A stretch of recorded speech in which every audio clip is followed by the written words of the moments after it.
Nah, di tanaman bawang ini coba kita lewat yang jauh dari bawang ya. Mungkin kondisinya ada blok-blok di mana gitu ya. Nah, di sini ada sesuatu prasasti ya.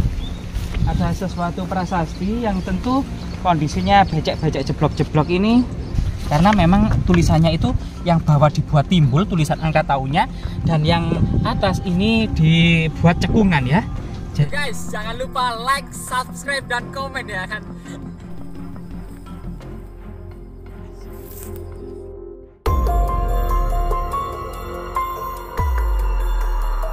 Peradaban kuno di Nusantara lebih dari 1500 tahun ya. Silih berganti Sri Maharaja, berbagai macam wilayah dan raja telah berkuasa dan silih berganti. Tentunya banyak peninggalan kerajaan-kerajaan di masa kuno. Baik itu kemudian berupa yang monumental sampai saat ini berdiri kokoh, maupun tinggal puing-puing yang terserak. Salah satu tinggalan yang sangat monumental adalah sebuah prasasti ya, yaitu tulisan kuno. Sebuah peradaban besar tentu sangat memperhatikan sebuah dokumentasi dan literasi. Ini merupakan salah satu bentuk peradaban besar bangsa kita karena meninggalkan prasasti atau tulisan yang abadi. Tepatnya di sekitar persawahan ya.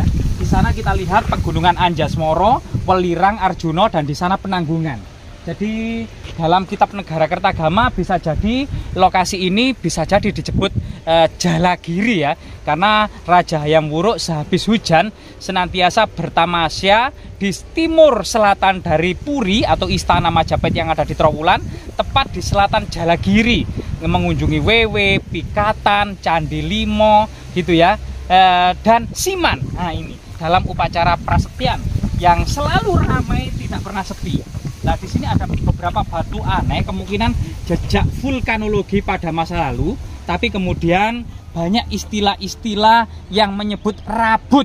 Rabut sendiri pada masa kuno merupakan sebuah tempat suci atau tempat yang dikeramatkan ya. Mungkin beberapa hal yang perlu kita ketahui dari batu besar ini ya. Ya karena pertanian gitu ya. Kita coba menghormati para petani untuk tidak terlalu masuk ke dalam persawahan ya. Namun beberapa batu diduga memang menhir dolmen atau jejak-jejak kabuyutan.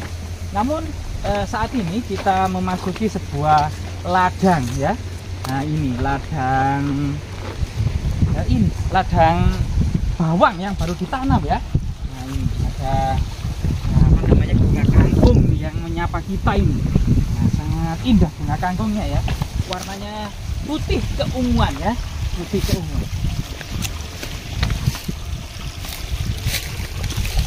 Jadi lokasi ini siapa sangka dahulunya merupakan jejak-jejak tempat yang keramat ya, atau tempat yang disakralkan. Di pembangunan SMK di sana kita lihat genteng dan tembok dari SMK. Memang ditemukan lingga dan yoni yang kemudian saat ini dipindahkan ke rumah kontraktornya ya. Itu ditemukan lingga dan yoni. Kemungkinan area luas ini dahulunya memang sebuah kompleks bangunan suci karena ada lingga dan yoni, dan diperingatkan dalam sebuah tulisan yang sangat indah dan sangat menarik sekali. Jadi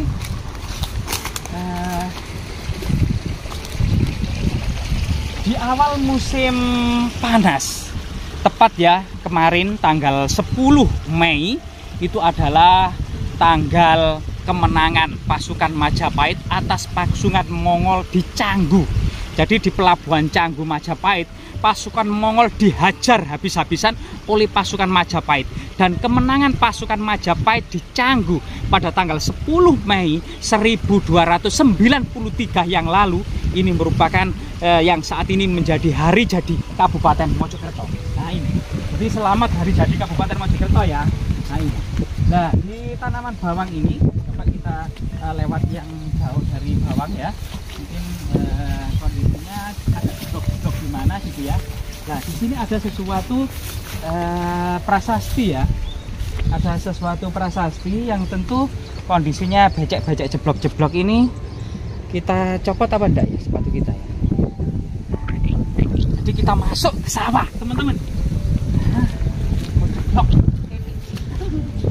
Nah, masuk ke sawah, dan ini kemudian air ya. Nah, ini, nah, teman-teman di sini di sawah ini ada sebuah prasasti yang menarik atau tulisan kuno.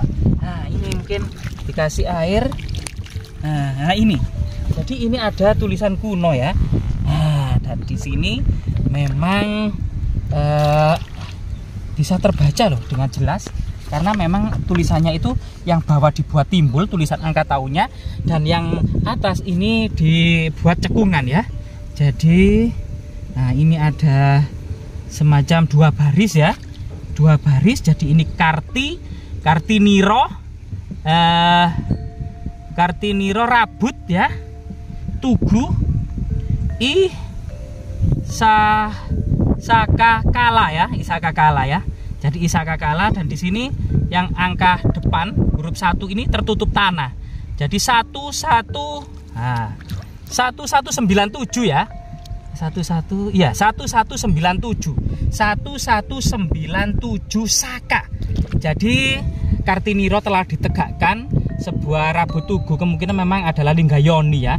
Isaka Kala pada tahun Saka ya, pada waktu tahun Saka 1197 Saka, atau kalau dijadikan Masehi 1275 Masehi, yang artinya bahwasanya prasasti ini bertepatan dengan masa kerajaan Singosari, masa Prabu Kertanegara tahun-tahun 1275. Dalam berita Pararaton disebutkan bahwasanya Kertanegara mengirimkan 100.000 angkatan lautnya untuk ekspedisi Pamalayu, mengirim sebuah arca Amogapasa ke kerajaan Dharmasraya di Sumatera, menjalin hubungan persekutuan dan menyatukan seluruh Nusantara dalam membendung ekspansi pasukan Mongol. Karena berkali-kali Singosari mendapatkan utusan dari Kaisar Kubilai Khan yang utusannya bernama Mengki gitu ya. Berkali-kali Kertanegara mengusir utusan Mongol ini. Bahkan utusan terakhir Mengki ini dilukai mukanya, dipotong telinganya dan diusir ya. Bilang sama rajamu Singosari tidak sudi dijajah oleh Mongol. Dan ini salah satu ketegasan Kertanegara untuk kemudian menjaga Nusantara dari ekspansi pasukan Mongol.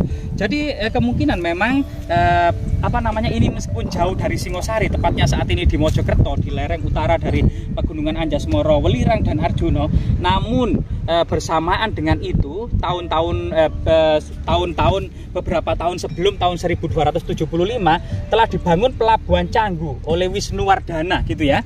Dan kemudian dari situlah kemudian Pelabuhan Canggu dan tanah-tanah di sekitar Mojokerto Jombang saat ini memang sangat erat kaitannya dengan masa-masa kejayaan Singosari pada masa Kertanegara, dan terutama memang dalam upaya konsolidasi, dalam upaya kerja keras, terutama memang persiapan dalam membendung pasukan Mongol. Dan itu bukan isapan jempol, tahun 1292 Masehi pasukan Mongol 20.000 pasukan telah mendarat di Tuban, Surabaya, kemudian menuju Canggu untuk menghukum Jawa, mau meluluhlantakkan Jawa, yang dipimpin oleh Ikemisi, Gausing dan Sipi.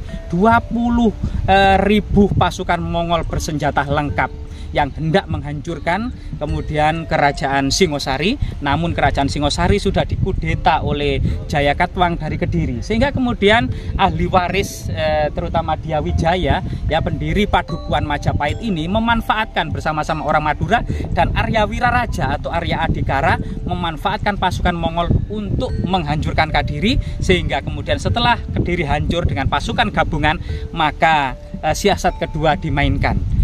Seluruh pasukan Mongol dijamu dengan toak dan arak beras sampai teler. Di malam harinya sebuah terompet ditiup, sehingga kemudian pasukan Madura dan pasukan Majapahit melancarkan serangan secara mendadak kepada pasukan Mongol yang tidak siaga, sehingga kemudian pasukan Mongol hancur. Setelah itu kemudian 10 Mei 1293 tepatnya pasukan Mongol yang ada di Canggu pun ikut dihancurkan. Begitu juga pada bulan November nanti di Surabaya, Arya Adikara atau Arya Wiraraja berhasil menghancurkan pasukan Mongol terakhir, sehingga yang tersisa pulang ke negerinya hanya beberapa ribu saja.